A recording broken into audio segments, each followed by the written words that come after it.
Ayo dukung terus channel Grup Pengajian Muhammadiyah 2. Bismillahirrahmanirrahim. Assalamualaikum warahmatullahi wabarakatuh.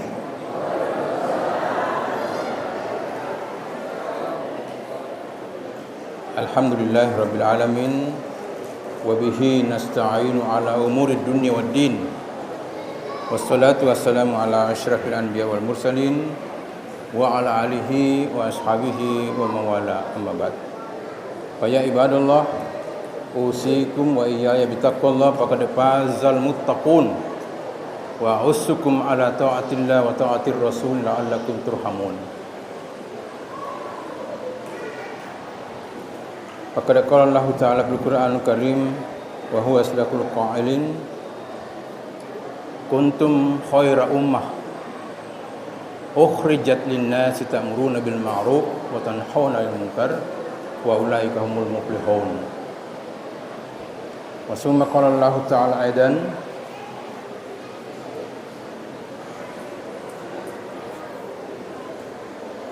balligh ma unzila ilaik mir rabbikum ila akhir ayat. Ini ada beberapa ayat tentang kita disuruh untuk menyampaikan balik, ya, balik ma unzila ilaihim, sampaikan apa yang diturunkan kepadamu, kepada mereka. Ya, ini adalah merupakan sesuatu perintah, sigatnya perintah, wajib hukumnya balik. Ya, ada hadisnya juga, balighu anni walau ayatan. Begitu hebatnya itu, berarti kita diminta untuk menyampaikan. Sigat balik ini, balik itu menyampaikan, sampaikan.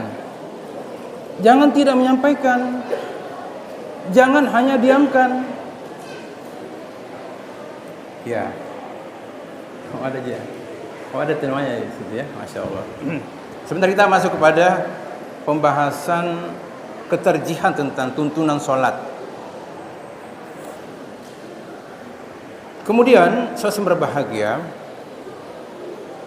di dalam Al-Quran Allah Subhanahu wa ta'ala meminta kepada kita di dalam surah Al-Bayyinah, wa ma umiru illa liya'budullaha mukhlishina lahuddin. Ya, itu ya.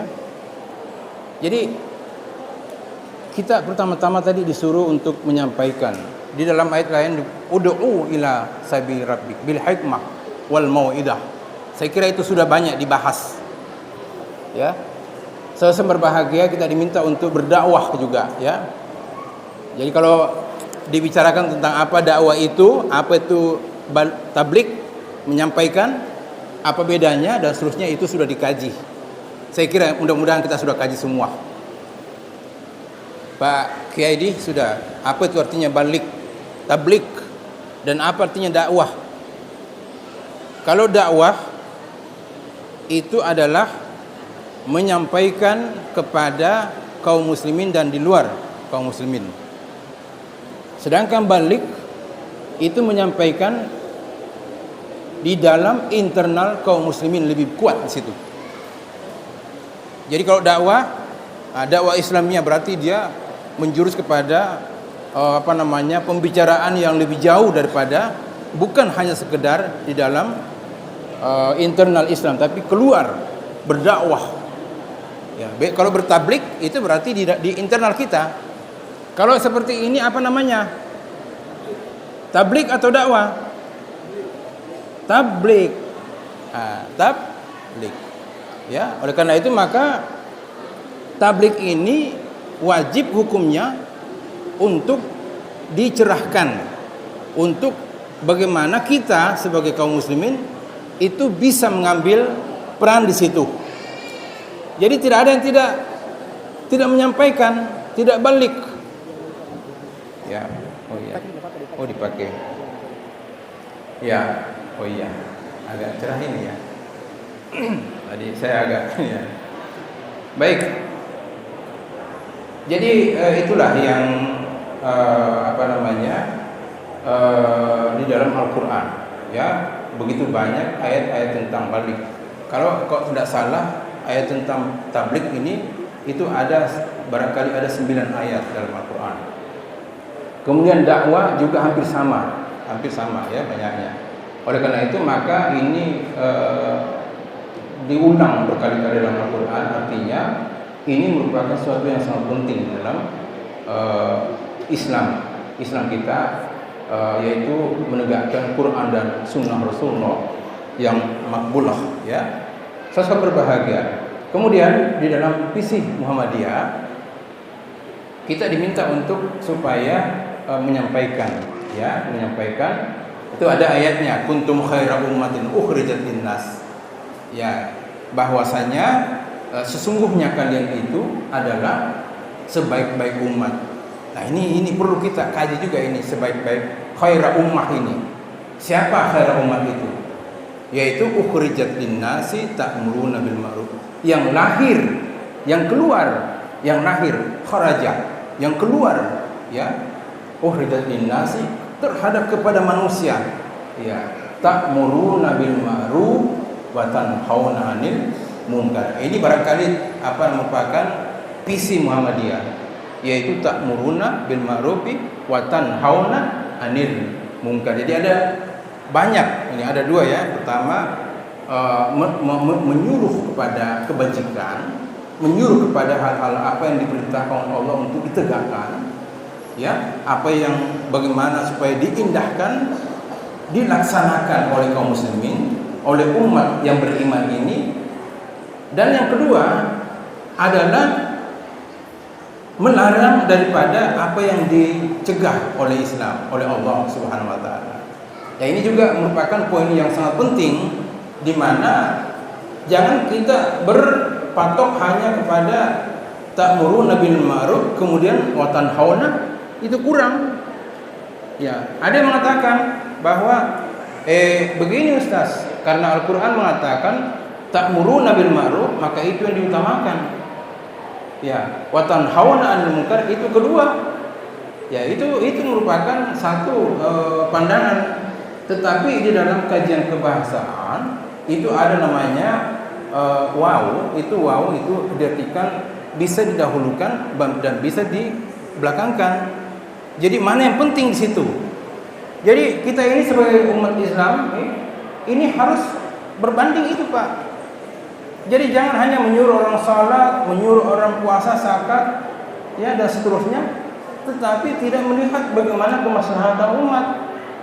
Ya, bagaimana tena ngandre dong. Tena ngapa nak kasih amannya anak-anak nah, tena sekolah. Bagaimana generasi kita, bagaimana masyarakat, sehingga mereka terselamatkan di dalam kehidupan yang singkat ini, yang panah ini. Jadi ini harus berbarengan berdua ini, ya, sama-sama berbahagia. Nah, sama-sama berbahagia. Di dalam Al-Qur'an, kalau kita melihat daripada tuntunan, ya, yang kita selalu berpegangi, bahwa Muhammadiyah insya Allah akan menjadi terdepan di dalam menegakkan amar ma'ruf nahi munkar. Ini ya, jadi saya kira bisa dicetak lagi stikernya ini, stikernya banyak-banyak. Ta'muruna bil ma'ruf wa tanhauna 'anil munkar. Tegakkan itu. Bikin stiker, Pak. Karena kalau tidak, tena kalangir, tena tuh nak sini Kang. Ya. Jadi oleh karena mungkin kedengaran tapi tidak dilihat. Mari kita bikin. Saya di luar seperti di Mesir, ya, di Al-Azhar, itu seluruh ayat-ayat Al-Quran distikerkan, hadis-hadis Nabi itu distikerkan, sehingga menjadi dakwah di mana-mana, mengingatkan manusia. Ya, kalau kalau mungkin barangkali di media sosial, ya, kita mungkin melihat ada ini, tapi kan sebentar dilewatin dari tahu. Tapi kalau kita duduk di bus, Pak, kita berada di tempat jalanan kiri kanan, kalau ada stiker dibaca itu menjadi peringatan. Ya, nah sini betul dibawa karena banyak juga dakwah yang lain, Pak. Dakwah kemaksiatan dengan stiker. Mari kita tandingi mereka. Itu amrun bil ma'ruf, jangan tidak. Dan orang tidak baca Quran, Pak. Tidak mendengar itu. Dia dengar mungkin Jumat, itu pun ujung-ujungnya dia masuk. Ya. Ini juga hal yang perlu kita pikirkan bagaimana umat ini supaya bisa tersentuh, ya, tersentuh dengan dakwah. Tena buntul pengajian nggak? Tena buntul. Sebarkan itu dakwah. Mungkin ada radio, ya, ada radionya di sini. Gua apa? Radionya Muhammadiyah, ya, ada. Di Makassar masih belum ada, tapi selalu mau ada. Tidak jadi. Orang lain yang ambil, tidak apa-apa. Kita ambil stiker. Kita ambil bagaimana stiker itu diperindah, dipercantik dan seterusnya. Kata-kata ulama kita distikerkan pendek-pendek saja, menjadi dakwah. Tak muruna, apalagi tak muruna bin watan hawana. Ini banyak sekali, Pak. Jessica di garing dia ganga. Ada apa pakinta kita. Banyak sekali kata-kata dia. Di apa namanya? Itu dakwah-dakwah yang tidak baik. Dakwah ila nar. Dakwah ila nar, bukan dakwah ila Allah. Oleh karena itu maka kita mengadakan itu. Saya berbahagia. Di dalam visi kita sebagai umatun ta'muruna bil ma'ruf ini, kita selalu menegakkan dasar-dasar bagaimana pencerahan akidah, keimanan, pencerahan ibadah, pencerahan akhlakul karimah, dan pencerahan ekonomi Islam, pencerahan kebajikan-kebajikan, termasuk banyak hal yang akan dibahas. Ya, saya lihat sekarang di dalam perbincangan yang umum, banyak yang khusus sekarang yang baru yang dibahas oleh Muhammadiyah itu mengangkat tema-tema yang aktual sekali. Ya, sekarang ada fikih air, ya, fikih air. Ya, kalau sekarang ini fikih salat, fikih tuntunan salat. Ada fikih air, ada fikih lalu lintas. Ini fikih lalu lintas ini perlu, Pak, supaya ini banyak ini masyarakat ini bagaimana ini, karena banyak orang tidak mengerti dan seterusnya, ya, dan seterusnya, sehingga itu terjadi hal-hal yang tidak diinginkan, ya. Padahal ini wa ma arsalnahu illa rahmatan lil alamin. Kamu diutus itu untuk rahmat. Jangan dibiarkan itu lalu lintas berjalan sendiri, sekuler sendiri dan seterusnya, ya. Ini polisi nam mari. Karena punatena polisi ya, sini ke polisi. Tidak ada keimanan, tidak ada, padahal itulah sesungguhnya moral yang sesungguhnya, akhlaknya sesungguhnya seperti itu. Ada juga nanti fikih pariwisata. Ada, Pak, fikih pariwisata itu banyak kajiannya. Fikih yang lain, fikih air. Bagaimana air itu sangat penting, itu dikaji, Pak. Dan seluruh Indonesia diminta semua pengayaan tentang hadis-hadis, ayat-ayat dan hadis-hadis Rasulullah SAW. Ya. Yang termasuk yang terus dikembangkan adalah fikih salat, termasuk yang kita akan bahas sebentar. Di mana salat ini merupakan tuntunan yang sangat penting dan mutlak, kita harus tahu persis. Kita harus mengikuti dengan penuh, sehingga kita tidak melenceng lagi, tidak lagi keluar daripada apa yang dituntunkan oleh Islam, dan kita di dalam Muhammadiyah ini berjuang terus untuk menegakkan itu, ya. Jadi kita ini tidak ada mazhab, ya. Tidak ada mazhab kita. Mazhab kita adalah kembali pada Quran dan Sunnah Rasulullah SAW. Ya, kalau ada mazhab pasti sebentar dia kecil lagi. Karena dia tahu kalau mazhab segala macam. Padahal perkembangan pemikiran ini adalah merupakan perkembangan perilaku, perkembangan seluruh apa yang terjadi. Itu manusia bergerak terus, terjadi progres. Ya. Oleh karena itu maka sudah tepat Muhammadiyah berada di progres yang tidak memiliki warna. Ya. Tena warnana apa? Sapi'iyah ta'ai. Tapi Sapi'iyah merapat ke sini. Merapat kondisi pun Sapi'iyah. Kenapa? Sapi'iyah itu sebenarnya Muhammadiyah. Ya. Kenapa Muhammadiyah? Karena dia adalah pengikut Muhammad. Ya enggak? Lebih Muhammadiyah, menarikan Muhammadiyah, ya. Masuk Salafi, masuk kelompok ini, antara mengasing Muhammadiyah asing, Pak. Saya katakan pada teman-teman di silaturahim kelompok lain, bahwa sebenarnya kita semua Muhammadiyah semua, tidak ada yang lain. Kenapa? Inilah kita, inilah sebenarnya yang Mudah-mudahan ya Allah berikan pada kita semua bahwa inilah sesungguhnya yang ditunggu-tunggu Muhammadiyah ini. Dia adalah membentengi umat keseluruhannya. Dia adalah merangkai seluruh kelompok yang ada. Merangkai itu Pak. Kenapa? Karena kembali pada patokan-patokan yang diutamakan, yaitu Quran dan Sunnah Rasulullah SAW.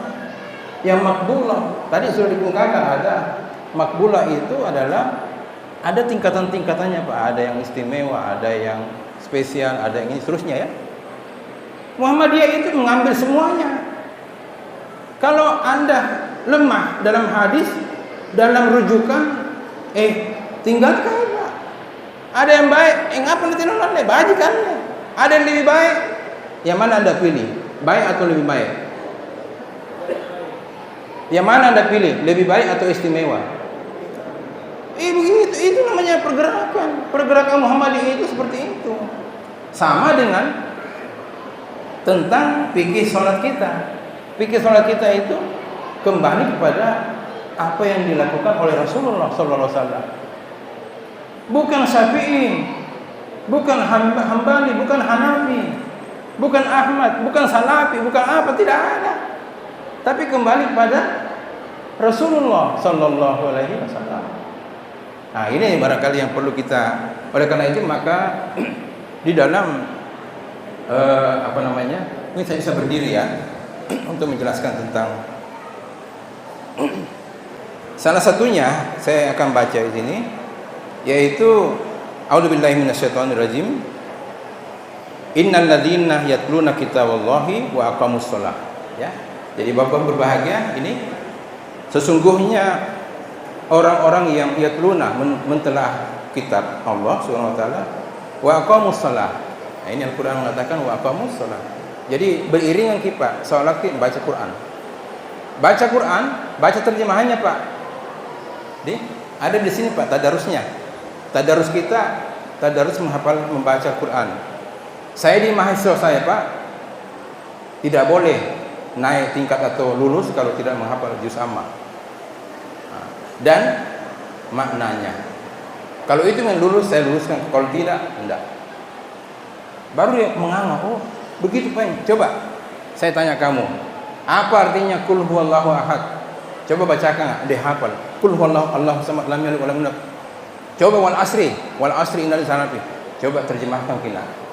Menganga, dia tidak baca. Selama ini dia baca Al-Quran, tidak pernah menelaah. Padahal kalau dia baca menangis gitu, ngaruh Pak. Menangis gitu. Hati kita ini, ya. Begitu dibaca wasyamsi waduhaha wal laili, seterusnya begitu dibaca asyam, bahwa sesungguhnya manusia itu diilhamkan kepadanya keburukan dan kefasikan, kemudian ketakwaan, bahwa manusia itu ada ketakwaan dan keburukan di manusia. Seluruh manusia memiliki dua aspek itu, yaitu keburukan dan juga ketakwaan, ada di dalam hati kita. Dan Al-Quran mengatakan qad aflaha man zakkaha. Sungguhnya mereka akan beruntung ketika mereka mensucikan jiwa itu. Dan sungguh celaka lompok siapa yang merusak dan mengotori jiwa itu. Baru dia baca, oh ya Allah ya Rabbi.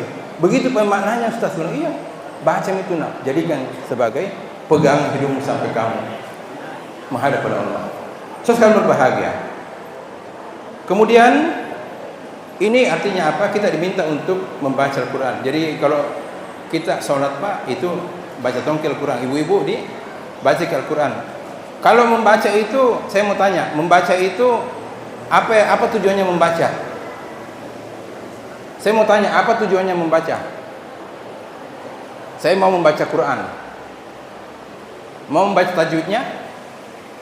Mau membaca huruf-hurufnya? Huruf hijaiyah lancar di situ. Apa tujuannya membaca? Memahami. Ya, jadi baca dari situ kita memahami apa yang dibaca oleh imam atau salat kita. Ya, kalau salat kita ada yang kita baca di makna yang kita tahu, tertuntun itu hati. Nah itu. Nah, ini yang di dalam Al-Quran ada 28 sisi. Ya, yang berikutnya ada lagi dikemukakan. Ini saya singkat saja. Wa ma umiru illa liya'budullah mukhlishina lahuddin. Ikhlas kita salat. Ya, jangan kita tidak ikhlas. Jangan kita terpaksa. Kalau memang tidak bisa sama sekali, ada waktu-waktu kita supaya ikhlas, di situ kita anukan. Karena korontiana pernah kuano, korontiana putangkas, macam-macam orang. Ya. Kodong saya sibuk sekali Kak, bagaimana masih kerja ke masih apa? Itu ada tantangan, tetapi kita diminta untuk ikhlas. Itu di situ ikhlasnya. Kemudian generasi Islam adalah generasi salat. Yang tidak, maka dia merupakan apa yang dilansir Rasulullah bahwa mereka adalah generasi yang putus dari salat. Nauzubillahi min dzalik. Ya. Ini menunjukkan ya bunayya aqimus salata wa'mur bil ma'ruf dan seterusnya, ya. Jadi ini juga dikemukakan dalam Al-Qur'an. Kemudian banyak-banyak bertobat dan bertakwa kepada Allah Subhanahu wa taala di dalam, dan kemudian tegakkan lagi salat. Jadi kita diminta banyak bertobat dan banyak beristighfar. Lalu kurangi istighfarna. Jadi bahan berbahagia hari ini 10 kali istighfar, besok ditambah lagi istighfarnya, ditambah lagi tobatnya, diperbaiki terus bagaimana sholat kita. Terus kan berbahagia. Inilah sisi sholat di dalam Al-Quran. Ada 5, sebenarnya ada 18, ya, termasuk di dalamnya bagaimana sholat itu menghadapi peperangan, menghadapi musibah, menghadapi malapetaka, dan ujian keluarga, ujian masyarakat, dan ujian yang begitu banyak. Itulah sehingga sholat itu selalu berada, dan kemudian sholat itu ada di mana-mana dan tidak boleh ditinggalkan. Oleh karena itu maka kita sudah tahu hukumnya bagaimana kalau kita duduk, tak sakit ya, kita tidak bisa bergerak, tidak, tetap sholat. Ya, oleh karena itu jadilah generasi yang menegakkan sholat. Baik, sahabat berbahagia, mari kita melihat di dalam Al-Quran ini, coba bisa yang satu ya, diturunkan dulu Pak.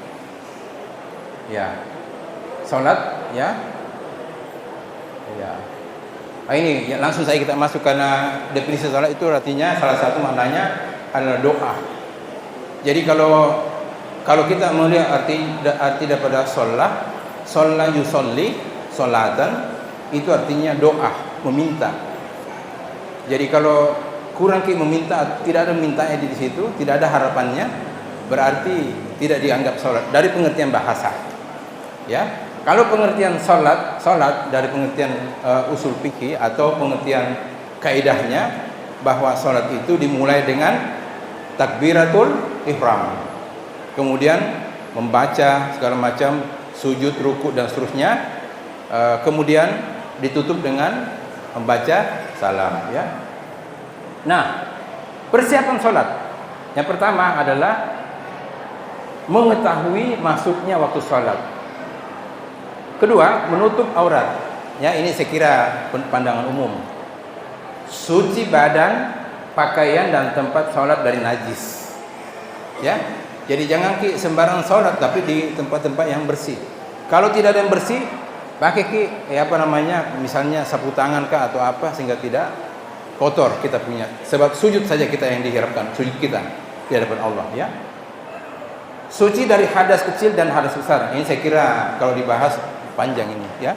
Termasuk kencing atau mungkin berak atau keluar mani dan seterusnya, atau ada yang dalam keadaan sholat Allahu Akbar, dia kekenyangan dan dia mau sekali kentut, berarti nak tahan kentutnya. Nah, ini juga ini ya. Bagaimana hukumnya? Itu ada dijelaskan. Ya, ada beberapa pandangan. Ada yang memakruhkan, seperti Imam Syafi'i membatalkan, ya. Kemudian Imam Hanafi memakruhkan, dan ada yang membolehkan kalau bisa ditahan. Ya, jadi punah alasan baik Allahu Akbar, Alhamdulillahirabbil alamin. Kemudian seterusnya baca Allahu Akbar, kemudian baca surah yang kedua, rakaat kedua, mau sekali berak. Itu bagaimana? Itu seperti itu ya. Suci dari hadas kecil. Ada imam mengatakan tinggalkan sholat, tidak sah sholatnya. Harus dikalimi. Ya. Yang kedua, tapi ada pandangan mengatakan bisa kalau dia bisa tahan. Karena manusiawi kita, manusiawi, ya. Ada sisi manusiawi kita bahwa tidak apa-apa ji. Tapi kalau ada mengatakan makruh, bajikan yang asam bayang ulang ki, atau bagaimana ya. Tapi kalau ditanyakan ke saya, ya, kalau saya, ya, memang wanti-wanti memang. Ya wanti-wanti memang dalam keadaan seperti ini lebih baik dulu biar saya di WC lama-lama dulu sebentar, mungkin saya sebentar berjamaah, kira-kira begitu Pak Di. Jangan ki mau erok dulu makin taratuk ngapa tiba-tiba mau masuk sana sampai taratuk karena botena itu ragu dia, maka itu menjadi makruh.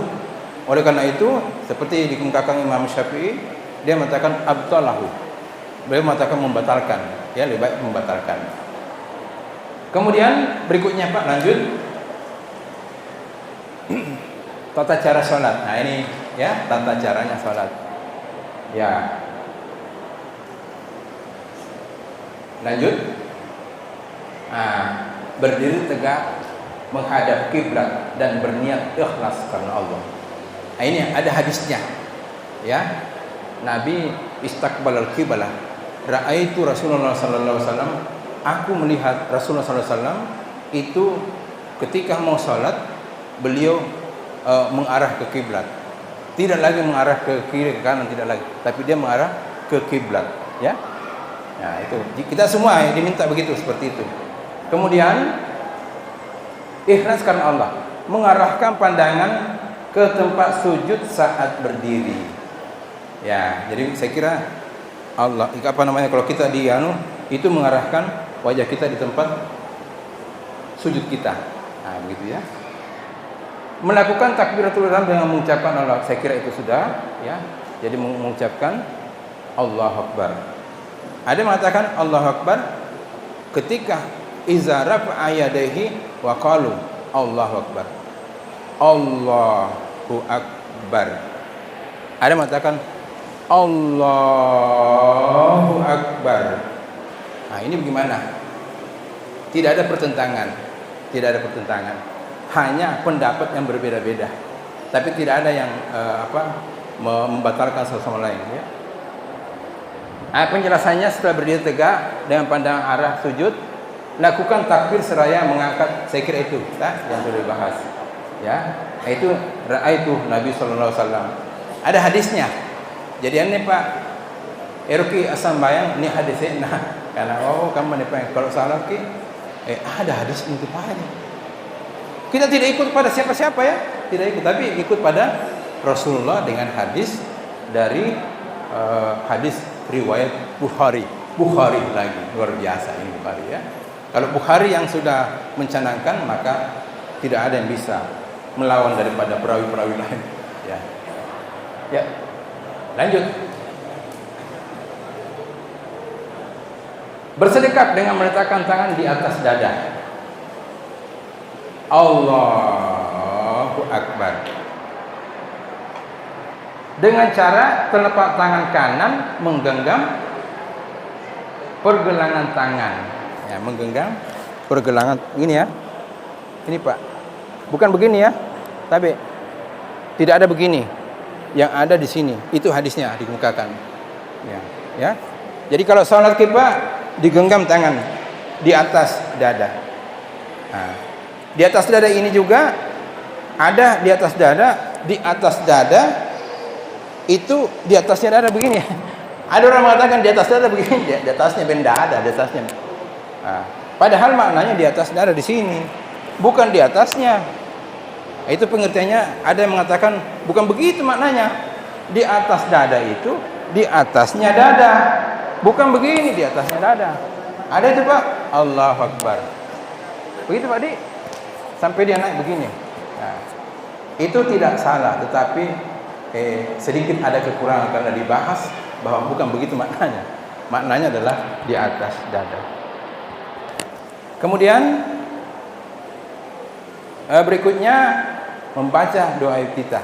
Ya, ini ada beberapa doa iftitah. Ya, Allahumma Bismillahirrahmanirrahim. Bersedekap dengan meletakkan tangan. Ini ada hal yang nanti kalau dibahas bersedekap Ada itu kalau sudah sujud Pak, sudah ruku, Sami Allahu liman hamidah. Ada yang bersedekap. Nah, itu ada pembahasan. Ada yang melemahkan. Ada yang melemahkan. Beberapa hadis dikaji, ada 17 hadis dibahas. Ini yang dikemukakan oleh Ustaz Kiai Jamaluddin di Jogja waktu itu, bahwa ada 17 hadis tentang salat sedekap itu. Ya. Tetapi setelah ditimbang, banyak hadis yang gharib, di mana perawinya tidak banyak. Ya, kemudian ada juga yang cacat. Ya. Hadis yang Sami Allahu liman hamidah itu juga tidak ditemukan. Tetapi ada kaidah mengatakan apabila selesai seperti itu kembali kepada tempatnya. Maksudnya kembali tempatnya di sini dia. Itu pandangan juga.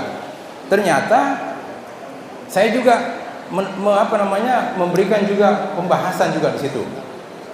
Bahwa sedekap di sini itu memang diartikan memegang tangan di atas dada. Jadi Sami Allahu liman hamidah, Rabbana lakal hamd. Ada juga ulama, saya coba kuntit pembahasan daripada Syekh Abdul Aziz bin Baz.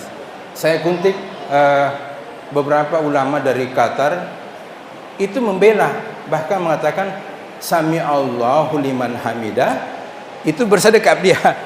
Maka di Mekah itu banyak orang bersedekap. Ya. Tahu apa kira-kira alasannya? Karena alasannya adalah dia katakan bahwa hadis kami kurang, tapi lebih banyak yang lebih baik. Kalau Syafi'iyah atau kita atau orang-orang mengikuti hadis-hadis yang diikuti oleh Syafi'i, Hambali dan seterusnya, itu rata-rata turun tangan. Sami Allahu liman hamidah, turun tangan. Ya. Banyak hadis yang mendukung itu, yang mengatakan sedekap, yang dari imam-imam besar tadi ini, itu mengatakan memang kami tidak banyak yang mendukung tentang hadis-hadis sedekap itu, tetapi kami yang terkuat. Jadi pembahasannya adalah jangan menyalahkan, ya. Kalau ada yang bersedekap, Sami Allah. Tapi di Muhammadiyah lebih banyak memberikan pencerahan untuk lurus. Kita tidak menentang dan kita mengikuti sami'na wa ta'na. Jika ada yang lebih kuat lagi, kemudian poin di bawah karena sini ada hadis yang lain datang atau apa ditemukan, maka kita siap mengikuti, karena kita tidak bermazhab A, B, C, tapi kita kembali pada Al-Qur'an dan Sunnah Rasulullah makbulah yang sahih. Kita mau yang istimewa? Mau apa yang istimewa? Atau mau yang spesial? Saya mau tanya. Hadisnya yang spesial atau yang istimewa? Yang istimewa. Dengan belajar, jangan menyalahkan orang. Oh, jangan ini salah. Ya. Saya sama-sama dengan beberapa kawan-kawan, ya. Kemudian kita lanjut. Ini ke-10 ini. Oh, sudah ya. Mengangkat kedua tangan sambil membaca takbir seperti takbir Tuhan. Seraya meluruskan punggung. Ini kalau kita ruku ya. Allahu Akbar. Itu lurus, Pak.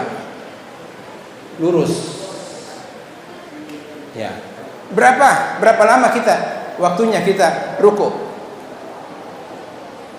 Di dalam hadis ada mengatakan 3 kali membaca Subhan Rabbil A'la wa bihamdihi. Subhan Rabbil A'la wa bihamdihi. Subhan Rabbil A'la wa bihamdihi. Ada lagi yang lain. Subhan Rabbil A'la, Subhan Rabbil A'la, Subhan Rabbil A'la. 3 kali. Tetapi ada hadis dari dari Abu Hurairah, dia mengatakan ini terakhir setelah Rasulullah meninggal, datang Bilal, Nabi sudah meninggal, kemudian datang Bilal sudah tua usianya, dia pun azan, Allahu Akbar, Allahu Akbar. Itu suara Bilal ajaib. Kenapa? Seakan-akan semua sahabat mengatakan Rasulullah hidup kembali. La haula wala subhanallah ini ya. Kemudian apa kata beliau? Beliau diminta untuk jadi imam dan sahabat mengatakan, aku melihat Bilal ruku membaca subhanallah, subhanallah, subhanallah, subhanallah. Kira-kira saya dengar 10 kali dia membaca subhanallah, subhan rabbil a'la, subhan rabbil a'la, subhan rabbil a'la. Ya. Ini dalilnya nih, ada dalilnya. Jadi kalau mau bahagia berbahagia, ini dari kesehatan, ya. Kalau kita ruku, Allahu Akbar, subhanallah 10 kali, ya. Subhanallah. Maka saya praktekkan ini, Pak. Kalau saya ke Malino naik motor, ya, saya singgah di Masjid Malino di sana, dan saya langsung biasa ceramah. Kalau sudah salat duhur langsung naik. Kenapa? Saya pakai jas alma maternya UIN, karena bapak KKN ini. Ya, apa yang saya rasakan ketika saya sujud, ruku dengan membaca subhan 10 kali, begitu saya sudah salat, tidak ada lagi capek saya, hilang semua capek saya. Ini darah, Pak. Lakukan ceraka. Supaya mempo ini selalu ini mempo apa ya? Selalu ki mangang, di kantor kang apa? Coba kita praktekkan. Allahu Akbar 10 kali, ya. Insyaallah lancar ki daraya. Lancar ki lapas sakit batu urat saraf terjepit, penyakit-penyakit yang lain yang kelancaran darah insyaallah akan jalan, ya. Baik, itu. Bangun dari rukuk seraya mengangkat kedua tangan seperti takbiratul ihram. Ya. Sami Allahu liman hamidah. Tegak Pak. Kata Nabi, ista'dalah. Ya, raja'a ista'dalah. Dia kembali ista'dalah, lurus. Jadi lurus semua nih, Pak. Biasa kalau saya lihat bapak-bapak berbahagia, sami Allahu liman hamidah, Rabbana lakal hamd. Allah, kamu Pak? Tidak begitu. Dia harus sami Allahu liman hamidah, tegak. Tegak beberapa sekon supaya darah kembali baik. Ya, ada di dalam pembahasan Ustadz Adi Hidayat dan ada beberapa ulama kita. Di situ kita ada disunnahkan membaca doa. Jadi bukan cuma sami Allahu liman hamidah, Rabbana lakal hamdu, mil'us samawati wa mil'ul ardi wa mil'u ma syi'ta min syai' ba'du. Ada lagi yang lain, hamdan katsiran thayyiban mubarakan barakahal fiha hazihal. Ada beberapa itu, Pak. Ya. Dan itu pernah dibahas bahwasanya di dalam setelah kita takbir untuk dari ruku, bangun dari ruku, itu kita disuruh baca doa. Maka Nabi pernah mengatakan kepada sahabat semua bahwa kau tahu itu apa yang dibaca oleh itu saudaramu itu. Begitu dia sami Allah hamdan katsiran thayyiban. Nabi tidak pernah ajarkan itu. Tidak pernah. Yang Nabi ajarkan mil'us samawati. Dan ada yang lain, ada beberapa yang lain diajarkan oleh Nabi. Tapi ini sahabat sendiri yang muncul dengan doanya hamdan katsiran thayyiban mubarakan fihi. Ada lagi yang lain. Ini belum tersosialisasikan ini. Artinya apa? Kalau kita sudah ruku, sami Allahu liman hamidah, maka tegakkan ini sampai tulang kita enak kembali. Jangan kita langsung ruku, Pak. Sami Allahu liman hamidah, Rabbana lakal hamd. Jangan. Sedikit singgah. Karena kita tadi kalau ruku itu 10 kali bacaan subhan rabbil a'la, subhan rabbil a'la, subhan rabbil a'la. Itu ada riwayatnya. Ada juga yang 3 kali subhan rabbil a'la, subhan rabbil a'la. Kira-kira tahu apa buru-buru ini? Ada yang mengatakan ada yang 3 kali subhan rabbil a'la wa bihamdika Allahumma ghfirli, 3 kali juga. Dan ada riwayat yang terakhir dari Bilal, ya, itu mengatakan 10 kali membaca subhan rabbil a'la, subhan rabbil a'la. dengan lurus. Ini kesehatan. Kalau kita mau mengkaji dalam kesehatan, nanti kita bisa kaji bahwa berbahagia. Penting untuk diketahui supaya masyarakat tersosialisasikan dengan apa yang diajarkan oleh Nabi itu merupakan langkah-langkah kesehatan yang sangat jitu dan sangat modern, luar biasa. Ya, tidak ada yang bisa menandingi ruku Nabi. Ya, apalagi sujudnya. Ya, itu. Kemudian, ya itu ya. Nah ini yang dikaji tadi. Kita lanjut. Yang tadi dilanjutkan bahwa hadis tentang sedekah itu ada yang gharib, tetapi tidak semuanya gharib, ada juga yang sahih. Jadi kalau ada yang sahih berarti ada juga pegang mereka. Membaca takbir tanpa mengangkat tangan, itu kalau kita naik dari sujud, Allahu Akbar, tidak usah lagi diangkat, Allahu Akbar. Ya. Kalau rakaat kedua Pak, tidak ada itu. Sujud kemudian naik, kemudian mengangkat tangan. Ya. Ada yang umum. Dia bilang saya pakai yang umum Pak. Saya pernah tanya Pak Rizal. Pak Kiai Rizal ini orang yang sangat senior di sini. Ada yang pernah menanyakan pada saya, Ustadz, itu mengangkat tangan ada dalilnya juga Ustaz, kapanpun dan dimanapun. Ya. Karena ada dalil umumnya. Iza rafa'ah iza qala Allahu Akbar, apabila kau mengucapkan Allahu Akbar, rafa'a yadayhi bainahuma. Jadi angkat kedua tangannya. Itu ada hadisnya. Jadi ketika orang mengangkat tangannya, membaca Allahu Akbar pasti angkat tangan. Kalau begitu, bagaimana kalau ruku, sujud di bawah, Allahu Akbar angkat tangan juga? Nah, karena tidak ada dalilnya. Jadi itu ada beberapa dikemukakan bahwa ketika mengangkat tangan, ketika kita awal, yang kedua setelah tasyahud naik ke atas, Allahu Akbar, itu angkat tangan, mengangkat kedua tangan, Allahu Akbar. Rakaat ketiga dan seterusnya itu tidak ada. Ya. Tapi kalau Sami Allahu liman hamidah, angkat tangan Pak Di. Mengangkat tangan kalau Sami Allahu liman hamidah, mengangkat tangan. Ya. Nah, gitu ya.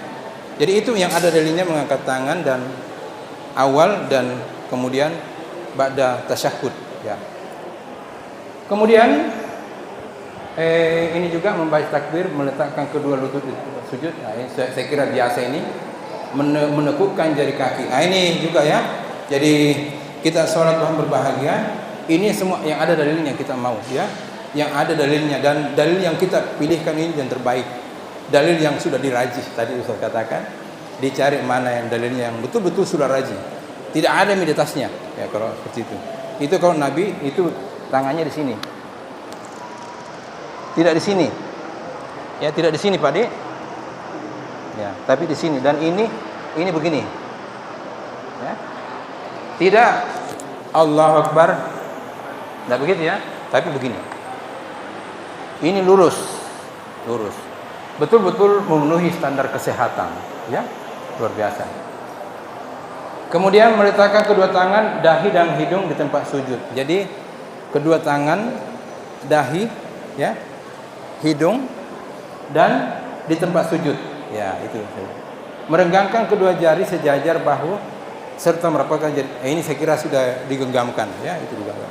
Berikutnya lanjut, masih ada lagi nih. Membaca takbir, tata cara sujud tanpa mengangkat kedua tangan. Allahu Akbar. Kemudian naik dari sujud, tidak usah Allahu Akbar. Ya. Kira-kira ada yang mengangkat tangannya setelah sujud? Tena jadi tena aja. Kalau ada di sini berarti agama berun tena ada lelek lah. Ya. Summa yukabbiru hina yahwi sajidan. Berikut lanjut.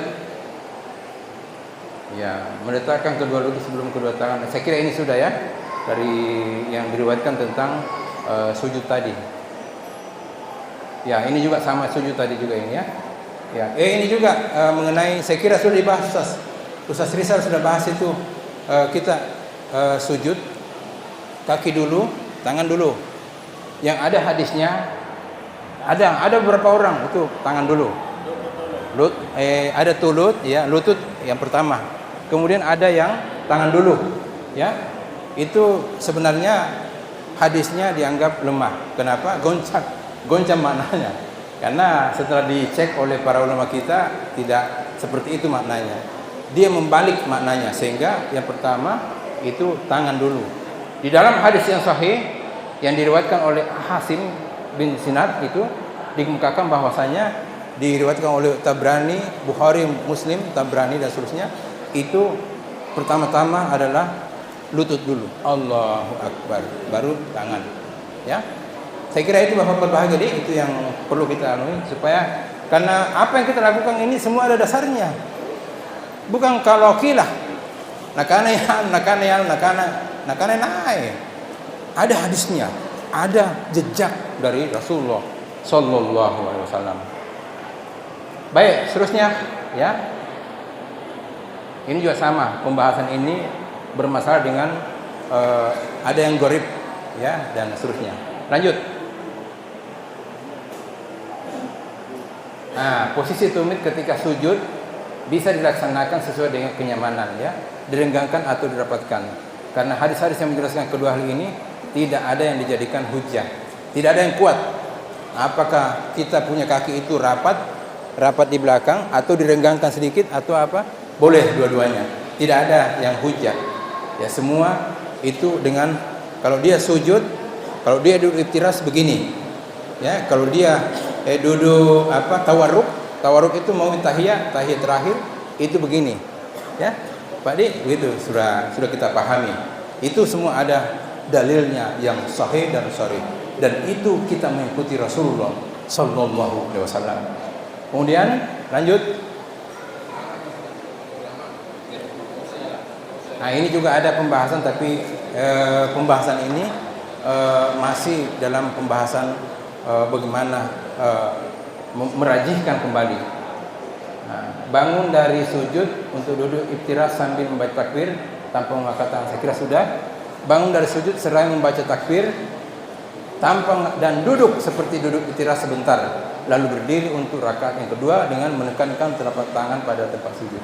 Jadi saya kira itu sudah kita laksanakan semua ya. Saudara berbahagia. Berikutnya. Nah, ini juga saya kira sudah duduk tasyahud akhir untuk mengakhiri salat. Tasyahud akhir. Duduk namanya duduk tasyahud akhir itu namanya tawarruk ya. Ya, lanjut. Tata cara duduk tasyahud akhir sekira sudah. Ini ada dalilnya ya. Di dalam beberapa hadis dikemukakan ya. Membaca doa tasyahud, membaca salawat atas Nabi, membaca doa perlindungan kepada Allah Subhanahu wa taala. Ada doanya ya. Doanya itu lanjut, ada doanya. Ya, ini apa namanya? Hadisnya, hadis tentang duduk tasyahud. Kemudian ini juga at-tahiyatulillahi wassalawatu. Ada beberapa? At-tahiyatulillahi wassalawatu, at-tahiyatul mubarakatuh wassalawatu thayyibat. Ada juga beberapa ya. Semua ada dalilnya yang kita lakukan.